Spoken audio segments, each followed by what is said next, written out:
할렐루야. 어떻게 한 주간 편안하셨어요? 버스 정류장에서 버스가 출발을 안 하고 계속 사람들 손님을 기다리고 대기하니까 짜증이 난 한 승객이 이렇게 말했어요. 이놈의 똥차 언제 갈 거야? 그러니까 갑자기 분위기가 썰렁해졌죠. 차 안이. 그러자 기사님이 뒤돌아보면서 이렇게 말을 했어요. 이 똥차는 똥이 다 차야 갑니다. 자, 혹시 한 주간 동안 안 좋은 일이 있었다 할지라도 여러분 이 시간에 마음을 여시고 푸시고 우리 서로 한번 인사 나누시겠습니다. 하나님은 집사님을 사랑하십니다.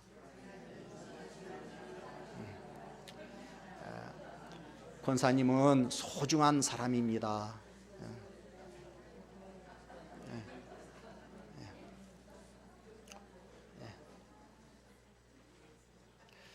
예수님께서 성전을 정화하시고 또 성전에서 백성들을 가르치시자 이제 당시 종교 지도자들이 찾아왔어요. 1절 2절 같이 읽습니다.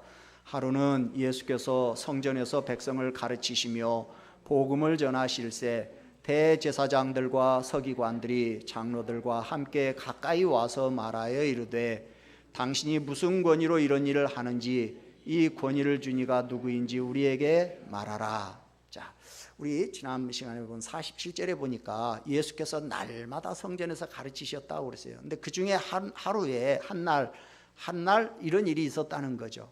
근데 이제 마태복음이나 마가복음을 보면 이제 마지막 고난 주간에 화요일 날 예수님이 성전에서 집중적으로 이제 가르치시는 바로 그날이 있었던 일이에요.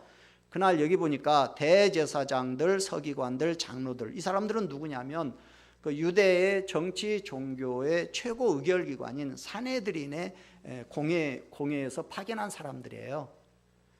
그 당시 이스라엘은 로마 식민지인데 근데 로마는 어느 정도 그 자치권을 허용해 줬어요. 바로 이 이스라엘의 자치권을 행사하는 기관이 어디냐면 산헤드린이라는 공회예요. 자, 이 공회는 이제 시대에 따라서 사람들이 약간씩 구성원들이 변동되기는 했는데 이 당시에는 이제 제사장 24명, 그다음에 장로가 24명, 그다음에 이제 서기관이 22명, 합쳐서 70명으로 그다음에 대제사장이 이제 공회의 이제 의장을 이렇게 맡고 있는데요. 그러니까 지금 여기에 예수님에게 온 사람들은 누구냐면 산헤드린 이제 공의원들인데 이제 산헤드린 공회에서 대표로 파견한 사람들이에요. 자, 그들이 예수님에게 와서 질문을 했는데 첫 번째 질문은 뭐였느냐? 네가 성전에서 장사하는 자들을 내쫓고 지금 성전에서 백성들을 가르치고 있는데 그게 무슨 자격으로 네가 지금 그렇게 하고 있느냐라는 질문이었어요. 예수님이 성전을 완전히 뒤집어 엎으셨어요.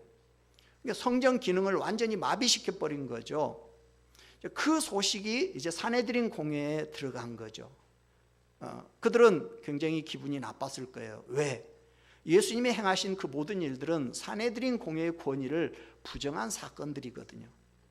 성전 안에서 재물을 팔고 돈을 바꾸고 비둘기를 파는 행위는 그건 산헤드린 공회에서 인가해 준 거예요.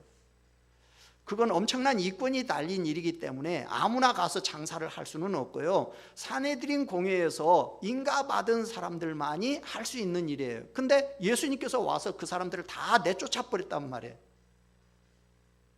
그것은 곧 그들에게 그걸 하도록 허락해 준 산헤드린 공회의 권위를 무시하는 처사요, 산헤드린 공회의 권위에 도전하는 행위인 거죠. 유대 사회에서 율법을 보존하고 율법을 가르치고 종교의식을 집행하고 성전을 관리하고 이 모든 종교 문제와 관할 거는 다 어디에 있느냐? 산헤드린 공회에 있어요. 그러니까 인간적인 측면에서 보면 예수님께서 성전을 정화하시고 그곳에서 백성을 가르치신 것은 어떻게 보면 산헤드린의 권위와 고유 권한을 침해한 행위입니다. 마땅히 그들로서는 이런 이의를 제기할 만한 그런 행위죠. 그리고 그들의 두 번째 질문은 뭐냐면, 자, 너한테 그런 자격이 있다면 누가 너한테 그런 자격을 부여했느냐는 거예요. 자, 거기에 대한 예수님의 대답이 뭐죠? 3절 4절 같이 읽죠. 대답하여 이르시되 나도 한 말을 너희에게 물으리니 내게 말하라. 요한의 세례가 하늘로부터냐 사람으로부터냐? 자, 산헤드린 공회원들이 볼 때 예수님은 사실 아무 자격이 없는 사람이에요. 왜냐하면 지금 성전을 관리하고 예배 의식을 집행하는 공인된 직책을 가진 사람들은 누구냐? 바로 자기들이에요. 그 예수님은 공인된 직함이 하나도 없는 사람이에요. 예수님이 무슨 정치적으로나 종교적으로 어느 집단에 가입되어 있지도 아니하고, 또 기존 체제나 제도 속에서 예수님이 어떤 공식적으로 역할을 담당한 것은 사실 하나도 없어요. 그런 상황에서 예수님의 행위는 당연히 성전을 관리하는 책임을 맡고 있는 그들로서는 물을 수 있는 질문이죠. 그러면 예수님은 자기가 그렇게 한 것에 대한 그들의 질문에 대답을 해주면 돼요. 그리고 자신의 권위가 어디서 왔는가 분명하게 말해주면 돼요. 근데 예수님은 어떻게 하셨어요? 그들에게 자신의 권위가 어디서 왔는지 말씀해 주시지 않았어요. 대신에 그들의 질문과는 좀 동떨어진, 어떻게 보면 엉뚱하기까지 한 요한의 세례에 대한 질문을 역으로 하셨어요. 왜 그러셨을까요? 아니, 무슨 권한으로 네가 지금 성전에 들어와서 이 난리를 치는 거냐? 너 무슨 권한으로 성전에서 백성들을 가르치느냐? 라는 질문에 대답은 안 하시고 왜 예수님은 그들에게 엉뚱한 질문을 하셨을까요? 그 이유는 성경에 나와 있어요. 먼저 8절을 먼저 보죠. 같이 봅니다. 예수께서 이르시되 나도 무슨 권리로 이런 일을 하는지 너희에게 이르지 아니하리라. 예수님께서는 저들의 질문에 대한 그 저의를 아신 거예요. 그들이 정말로 예수님의 권위의 출처를 알고 싶어서 묻는 것이 아니라는 것을 아신 거예요. 그래서 그들에게 예수님은 굳이 대답할 필요를, 굳이 그들에게 설명해 줄 필요를 느끼지 못하셨어요. 그 당시 사람들은 유대 종교 지도자들의 부정을 알아도 지적하지를 못해요. 왜? 지금 이스라엘의 최고 권력자들이 저지르고 있는 비리이기 때문에 그거 잘못 지적했다가는 오히려 자기가 목숨이 위태롭게 되는 거죠. 그러니까 다들 알면서도 다들 말을 못하고 있는 거예요. 근데 예수님은 너희들 지금 잘못하고 있다, 말로만 지적한 것이 아니라 예루살렘 당국자들의 그 부정한 일들을 완전히 뿌리채 흔들어 버렸어요.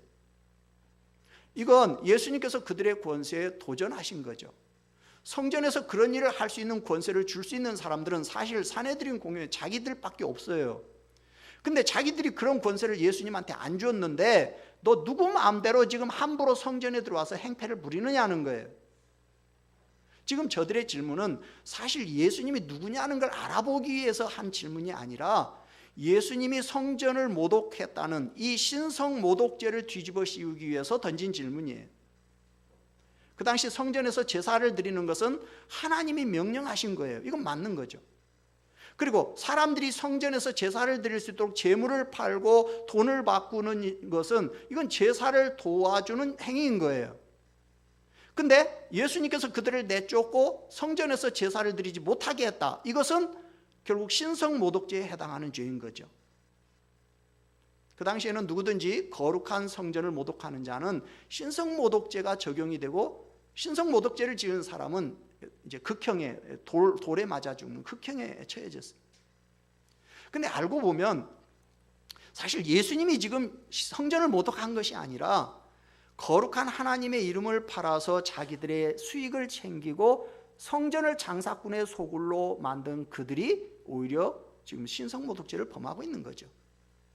근데 그들은 자신들의 죄와 허물에 대해서는 눈을 감은 채 오히려 예수님을 지금 범죄자로 몰아가고 있는 거예요. 저들은 예수님의 그 무자격을 빌미로 예수님을 성전 제사를 방해한 신성모독죄를 적용해서 그들을 죽이려고 하는 거예요. 사실 예수님은 무슨 자격으로 성전을 정화하고 성전에서 백성들을 가르치는지 이미 말씀해 주셨어요. 언제 말씀해 주셨어요? 지난 시간 우리 45절 6절을 한번 다시 가서 읽어보죠. 성전에 들어가사 장사하는 자들을 내쫓으시며 그들에게 이르시되 기록된 바 내 집은 기도하는 집이 되리라 하였거늘 너희는 강도의 소굴을 만들었도다 하시니라. 그러니까 예수님은 성전을 정화하실 때 성전은 내 집이다 그러셨어요. 그 말은 예수님이 그 성전의 주인이신 하나님이시라는 거죠. 그리고 성전은 하나님의 백성들이 나와서 기도와 예배를 통해서 하나님을 만나는 장소라는 거예요. 예수님은 성전의 주인으로서 마땅히 당신의 백성들을 만나서 그들에게 하나님의 진리를 가르쳐 주시는 분이시다라는 것을 이미 말씀해 주신 거죠. 근데 저들은 예수님이 하신 말씀은 듣지 않고 지금 예수님을 제거하기 위해서 엉뚱한 질문을 던진 거예요. 한마디로 지금 주객이 전도돼서 객이 주인을 알아보지 못하고 지금 주인 노릇을 하고 있는 거예요. 도둑이 주인한테 너 누구냐 이렇게 지금 큰 소리를 치고 있는 격이에요. 그래서 예수님께서는 예수님의 말씀을 믿지 않는 자는 더 이상 말해봐야 소용이 없다라는 사실을 아시고 그들의 입을 막기 위해서 이런 질문을 지금 던지신 거예요. 그래서 첫째로 예수님은 세례 요한의 권위의 근원을 물으심으로 그들의 입을 막으셔요. 자, 다시 3절. 대답하여 이르시되 나도 한 말을 너희에게 물으리니 내게 말하라. 자, 너희들의 질문에 대답하기 전에 나도 먼저 너희들에게 묻겠다. 누가는 그냥 단순히 이게 질문한 것으로 이렇게 돼 있는데요. 마태나 마가복음을 가보면 예수님께서 그 조건을 하나 붙여 놓으셨어요. 자, 나도 한 말을 너희에게 물으리니 대답하라. 그리하면 나도 무슨 권위로 이런 일을 하는지 이르리라. 이렇게 말씀하셨어요. 무슨 얘기예요? 너희들이 내 말에 대답하면 나도 너희들 질문에 대답하겠다는 거예요. 이것은 예수님께서 저들의 공격에 지금 저항하시는 건데요. 근데 우리 지난 시간에 본 것처럼 예수님께서 막 환전상들의 상을 뒤집어 엎고 비둘기 파는 자들의 의자를 뒤집어 엎고 이런 것들은 기록을 안 해놨거든요. 오늘도 예수님께서 아주 부드럽게 질문만 한 것으로 이렇게 기록을 해놓고 아마 누가는 예수님의 이미지 가운데 거친 모습 이런 부분은 좀 부드러운 모습으로 이렇게 아마 좀 강조를 하고 싶었던 것 같아요. 자, 그래서 4절 예수님 질문. 요한의 세례가 하늘로부터냐 사람으로부터냐? 자, 예수님의 반격인데요. 예수님께서 이처럼 대답 대신에 질문을 하신 의도는 사실 그들의 질문을 회피하게 한 것이 아니에요. 그들의 음흉한 개교를 역으로 지금 공격하기 위한 거죠. 그러니까 대적들이 예수님의 권위의 출처를 물은 것은 그걸 알기 위함이 아니라 예수님의 무자격을 드러내서 예수님을 지금 제거하기 위한 거예요. 이런 의도를 예수님이 알고 계셨기 때문에 예수님은 그들이 대답하기 힘든 역질문을 통해서 그들의 입을 막아버리신 거예요. 둘째로 예수님은 이 질문을 통해서 그들의 악함을 드러내셨어요. 자, 5절 같이 봅니다. 그들이 서로 의논하여 이르되 만일 하늘로부터라 하면 어찌하여 그를 믿지 아니하였느냐 할 것이요. 자, 예수님의 질문에 유대 지도자들이 당황했어요. 자, 그래서 모여가지고 뭐라고 대답을 할까 이제 의논을 합니다. 근데 고민이 되는 게 뭐냐면, 자, 세례 요한의 권세가 하늘로부터 왔다 이렇게 대답하게 되면 이제 자기들의 입장이 곤란해지는 거예요. 왜? 그러면 세례 요한의 그 권세가 하늘로부터 왔는데 왜 너희들은 세례 요한의 그 세례를 받지 않았느냐? 이제 백성들이 이렇게 나오면 할 말이 없는 거예요.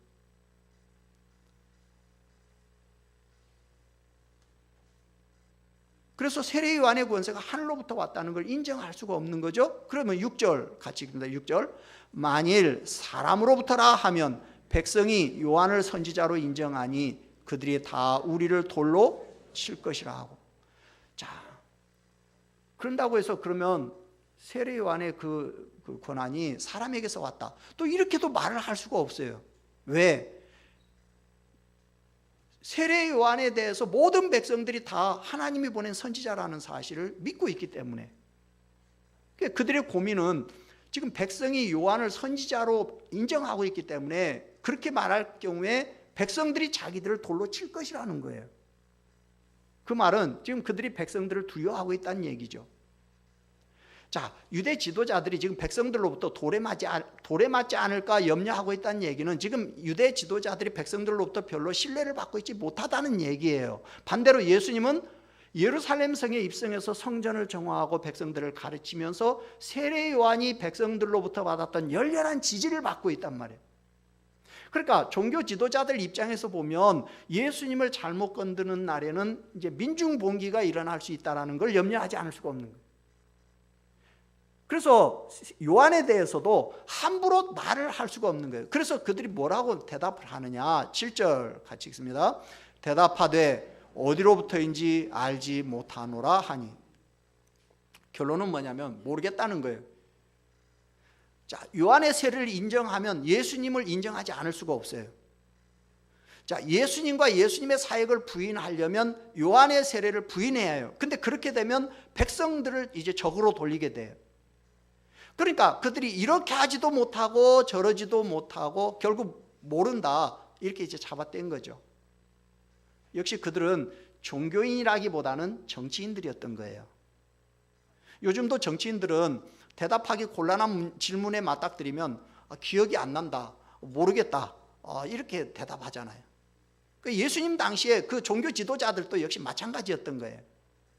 사실 그들의 입장에서 보면 어떻게 보면 가장 지혜로운 대답이죠.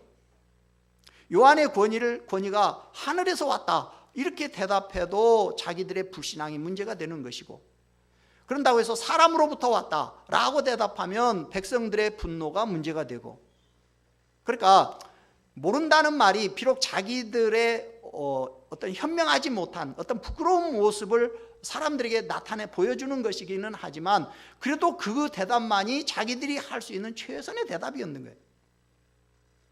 그러나 결국 그들은 모른다라고 대답함으로 예수님과의 대결에서 결국 패배한 것을 인정한 것이 되는 거예요. 그러면서 결국 자기들의 악함만 드러내고 망꼴이 거죠. 그들은 자기들이 누리고 있는 종교적인 기득권을 고수하기 위해서 끝까지 예수님의 권위를 인정하지 않았던 거예요. 하나님보다 세상 것을 더 사랑하는 탐욕자들로 종교를 도구 삼아서 자신들의 배를 채우고 있는 사기꾼이다라는 사실을 결국 모든 사람들 앞에서 드러내고 만 거죠. 셋째로 예수님은 자신이 세례 요한의 권위의 근원이라는 것을 말씀하셨어요. 자, 예수님의 권위의 근원을 묻는 질문에 세례 요한의 권위의 근원을 물으신 이유는 세례 요한의 권위의 근원이 바로 예수님 당신이시다라는 것을 말씀하신 거예요. 그러니까 예수님은 요한의 권위의 근원을 물으심으로 그들 스스로가 예수님이 어떤 분이시고 그 예수님의 권위가 어디서부터 왔는가를 스스로 판단하도록 한 거예요. 예수님께서 요한을 들어서 질문한 것은 이미 세례 요한의 활동이 그 당시 모든 백성들에게 선지자로, 하나님의 선지자로 공인이 되고 있었기 때문에, 그러니까 이 질문 속에는 주님의 권세는 바로 하나님께로부터 비롯됐다라는 사실에 대한 강한 암시가 들어있는 거죠. 사실 세례 요한의 세례는 뜨거운 감자였어요. 세례 요한의 특징 중에 하나가 뭐였냐면 모든 이스라엘 백성들을 향해서 너희들 다 하나님 앞에서 죄인이다 라고 선포한 거예요. 그러면서 뭐라고 했냐면 너희들 다 죄를 회개하고 세례를 받으라고 그랬어요. 세례를 받으라. 자, 이 메시지가 유대인들 사이에서 엄청난 반응을 보이면서 많은 유대인들이 세례 요한에게 가서 세례를 받았어요. 죄를 자복하고. 인간은 다 죄인이죠. 그 죄를 사해 주시기 위해서 예수님이 이 땅에 오셨어요. 그러니까 죄인들에게 있어서 예수님은 메시아인 거예요. 그리스도인 거예요. 근데 하나님은 예수님을 보내시기 전에 그리스도의 길을 평탄케 하기 위해서 먼저 세례 요한을 보냈던 거예요. 그래서 세례 요한은 모든 사람들에게 죄사함을 받는 물 세례를 받으라고 외쳤던 거예요. 그러면서 자기가 베푸는 이 물 세례는 자기 뒤에 오시는, 그래서 성령으로 세례를 베푸시는 그 불세례의 그 예비 성격을 가지고 있다, 이렇게 세례 요한이 외쳤어요. 그래서 많은 사람들이, 유대인들이 죄를 자복하고 요한의 세례를 받았어요. 근데 유대 종교 지도자들은 세례 요한의 세례를 받지 않았어요. 왜? 자기들은 죄인이라는 사실을 인정하지 않은 거죠. 그들은 그냥 단지 구경만 한 거예요. 자, 나중에 이제 세례요한이 죽은 다음에 예수님이 사역을 할 때 예수님의 사역을 듣고 사람들은 무슨 생각을 했느냐, 특별히 이 세례요한을 죽인 헤롯 같은 사람은 무슨 생각을 했느냐, 세례요한이 다시 부활했나 보다, 이런 생각을 한 거죠. 그 정도로 예수님하고 세례요한의 사역은 아주 긴밀하게 연관이 되어 있어요. 그러니까 사람들은 예수님의 사역과 세례요한의 사역을 지금 동일선상에서 이해를 하고 있단 말이에요. 그럴 수밖에 없는 것이 세례요한은 예수님의 선구자로 온 사람이니까. 그래서 예수님은 세례요한의 활동과 자신의 활동을 일치를 시켜서 유대 지도자들에게 그 권위를 되물은 거예요. 즉 세례요한은 하나님의 선지자로 권위를 인정받았다라는 사실을 근거로 해서 당신이 바로, 예수님 당신이 바로 세례요한이 말한 메시아이고 세례요한의 권위의 근거다라는 사실을 말씀하신 거예요. 네 번째, 예수님은 예수님의 말씀을 믿지 않는 자에게는 많은 설명이 필요 없다는 것을 드러내셨어요. 자, 8절 같이 읽습니다. 예수님께서 이르시되 나도 무슨 권위로 이런 일을 하는지 너희에게 이르지 아니하리라. 자, 너희들이 내 질문에 대답을 하지 않았으니까 나도 너희들의 질문에 대답하지 않겠다, 그런 얘기인데요. 자, 이 말은 지금 산헤드린을 완전히 무시하는 얘기죠. 왜? 이 말씀은 산헤드린 공회원들과 너희들과 더 이상 논쟁할 가치가 없다라는 의사표시니까. 그러나 이 말씀 속에는 이미 예수님이 누구고 어떤 분이신가를 말씀하셨음에도 불구하고 또다시 예수님의 권위의 근거를 묻는 사람에게는 더 많은 말로 설명해봐야 소용이 없다라는 것을 지금 드러내신 거예요. 즉 예수님을 하나님의 아들 메시아로 인정하지 않는 사람에게는 많은 말로 설명해봐야 의미가 없다는 거예요. 우리 같으면 나는 하나님의 아들로 성전의 주인이기 때문에 그렇게 한 거다, 이렇게 대답하겠죠. 근데 예수님은 그러지 않으셨어요. 왜? 유대 지도자들이 예수님을 인정하지 않으면 그 어떤 대답도 소용이 없다는 것을 아셨기 때문에. 하나님을 인정하지 않는 자들에게는 아무리 하나님의 진리를 설명해줘도 소용이 없어요. 왜냐하면 그들은 전혀 그걸 받아들일 준비가 안 돼 있기 때문에. 오히려 예수님의 대답을 또다시 꼬투리 잡고 물고 늘어질 거기 때문에. 예수님의 선구자로 와서 예수님의 길을 예비한 그 세례요한을 인정하지 않는 자들에게는 예수님이 하나님이 보내신 메시아라는 사실도 믿지 않을 것이기 때문에 예수님은 더 이상 그들에게 설명할 필요를 느끼지 못하셨던 거예요.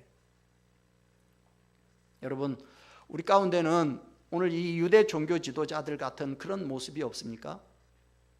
예수님은 이미 당신이 누구고 무엇하는 분이신지 다 말씀해 주셨어요. 근데 사람들은 예수님을 믿지 않기 위해서 또다시 엉뚱한 요구를 합니다. 하나님은 이미 당신이 누구인지 다 보여주셨어요. 근데 사람들은 또다시 하나님을 보여주면 믿겠다고 합니다.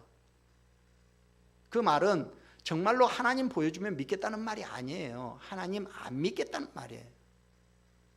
그런 사람들에게 하나님은 더 이상 말씀하시지 않아요. 왜?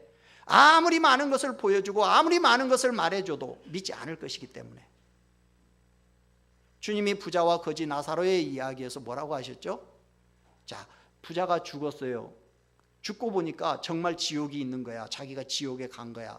그러니까 뭐라고 그러죠? 나사로를 살려서 내 5 형제가 있는데 보내서 말을 하면, 죽은 사람이 살아나서 말하면 내 형제들이 하나님 믿고 이 지옥에 오지 않을 거라는 거죠.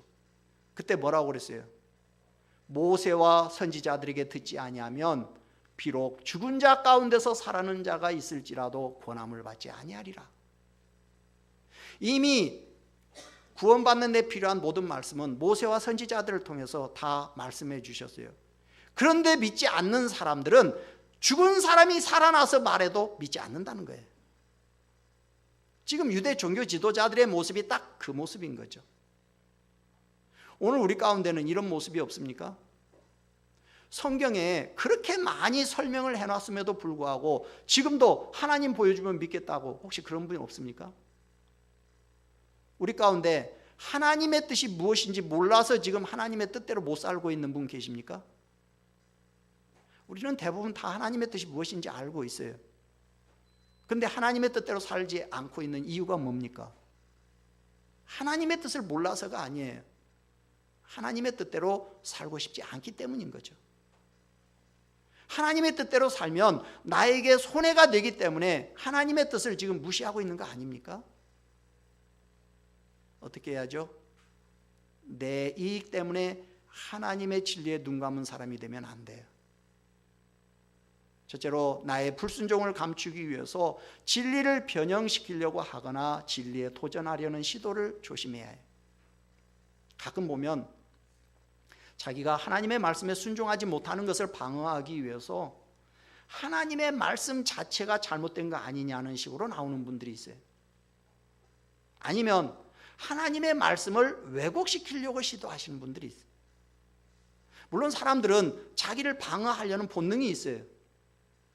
자기가 죄인이다라는 사실을 인정하면 그 다음에 이제 어떻게, 그럼 수순이 어떻게 돼요? 자기 죄를 회개하고 돌아서야죠. 그렇게 하지 아니하면 계속해서 죄책에 시달릴 수밖에 없어요. 근데 문제는 자기는 별로 그 죄에서 돌아서고 싶지 않은 거예요. 그럴 때 사람들은 어떻게 하죠? 자기가 회개하기보다는 자기의 행동을 죄라고 규정하고 있는 하나님의 말씀이 잘못되었다고, 또는 그 말씀은 그런 뜻이 아니고 이것이라고 변질시키려는 시도를 하게 돼요. 근데 그런 모습은 오늘 자기들의 죄를 감추기 위해서 예수님을 성전을 모독한 죄인으로 몰고 가는 예루살렘 당국자들과 다를 바가 없는 행위인 거죠. 내 불순종을 감추기 위해서 진리를 변형시키려고 하거나 진리에 도전하려는 시도는 또 다른 죄를 범하는 것이 된다라는 사실을 기억해야 해요. 둘째로, 우리는 사람의 눈치를 보면 안 되고 하나님의 진리 앞에 마주서야 해요. 오늘 예루살렘 당국자들은 요한의 세례가 하나님으로부터 말미암았는지 사람으로부터 말미암았는지 자기들의 신앙과 양심에 비추어서 대답하지 않아요. 왜? 사람들의 눈치를 지금 보고 있기 때문에.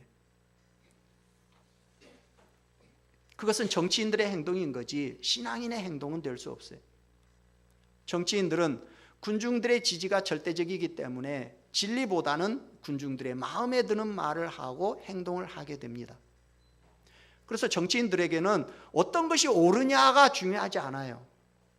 어떤 것이 옳으냐보다는 어떤 것이 표를 얻기에 좋으냐를 생각하게 되고 그렇게 행동을 하게 됩니다. 그러나 신앙인들은 정치인이 되면 안 돼요.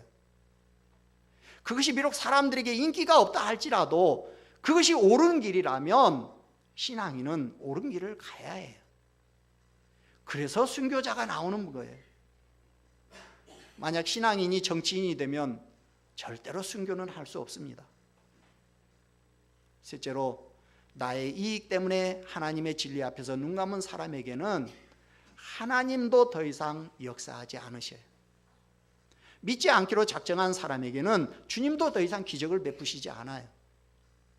오늘 예수님께서도 고향 사람들이 믿지 않으니까 고향에서는 더 이상 기적을 행하지 않으셨다고 그랬어요. 왜냐하면 그들에게는 기적이 부족하고 설명이 부족해서 믿지 않는 것이 아니기 때문에. 하나님의 뜻을 알고 있으면서도 내 이해관계 때문에 모른 채 하는 사람에게는 하나님도 더 이상 은혜를 베푸시지 않아요. 결국 백성들을 하나님 앞으로 인도해야 할 최고 책임자의 자리에 있던 종교 지도자들의 그 위선과 예수님에 대한 도전은 자기들만이 아니라 백성들까지도 함께 멸망의 길로 인도하는 돌이킬 수 없는 비극을 낳고 맙니다. 여러분, 지금 하나님의 말씀에 온전히 순종하지 못하고 있는 것이 있다면 이 시간 회개하시기를 바랍니다. 그것을 어떻게든지 합리화시키려고 하지 마시기를 바랍니다. 그것을 합리화하려는 시도는 하나님의 말씀을 변개시키는 또 다른 죄를 짓는 것이다 라는 사실을 기억하시고 정직하게 말씀 앞에 나의 죄를 회개함으로 하나님의 은혜를 덧입는 우리 모두가 될 수 있기를, 그런 한 주가 되기를 주님의 이름으로 축원합니다. 아멘. 우리 찬송 254장 부르고 하나님 앞에 기도합니다.